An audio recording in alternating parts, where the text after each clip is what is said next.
Hello everyone, welcome to my channel. Today I am going to review a new comics named Batman Lost. If you are new to my channel, please hit the subscribe button for more updates about comics. So, let's get started.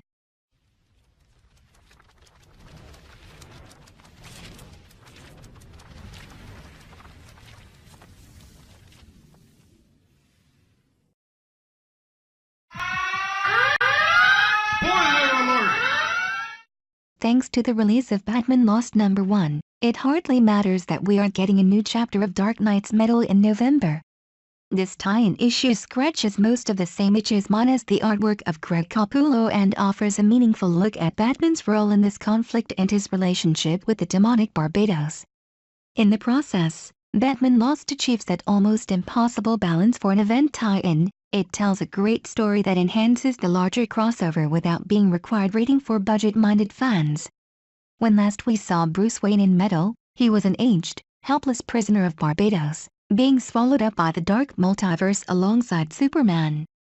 Batman Lost offers a glimpse of what it's like to be trapped in a nightmarish realm where reality itself is shaped by your personal fears. The script, a joint effort from Scott Snyder, James Tynion and Joshua Williamson, takes a psychedelic, purposefully jumbled approach as it conveys the madness and uncertainty of Bruce's imprisonment.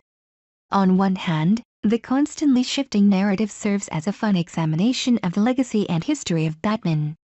One of the core plot threads pays direct homage to the case of the Chemical Syndicate, the very first Batman adventure. And on the other, this issue answers some burning questions and forges even closer ties between Snyder's Batman saga and the work of Grant Morrison. This issue proves surprisingly consistent and cohesive despite the sheer number of creators involved. It's hard to say if the three writers divided their work or tackled the entire script as one team, but ultimately the question is irrelevant. This feels like the work of one singular voice. It's a dark and unsettling read, one that owes as much to Morrison's distinctive voice as it does his actual contributions to Batman lore. This issue manages to convey the massive, overwhelming threat facing Batman in a much more intimate and personal way than the epic carnage of the main Metal series. The jumbled approach also plays well with the rotating team of artists. Visually, this issue may not be very consistent, but that's kind of the point. All that matters is that each artist is very well suited to their particular segment of the book. Doug Mack brings an orderly, detailed look to the framing story featuring an elderly Bruce and his granddaughter reading old Batman yarns. Yannick Paquette offers a great new take on the original Batman story, one that nicely captures the spirit of Bob Kane's art kooky costume and all. But Jorge Jimenez is the true star of the show here. His dynamic, otherworldly approach to his pages serves as yet another reminder that he's among the most promising new artists at DC these days.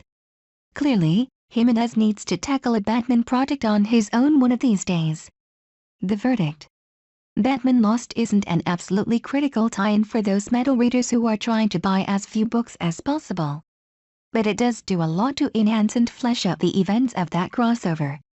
It also works well as a celebration of the long history of Batman himself. And despite the massive creative team, this issue manages to tell a very cohesive, effective story.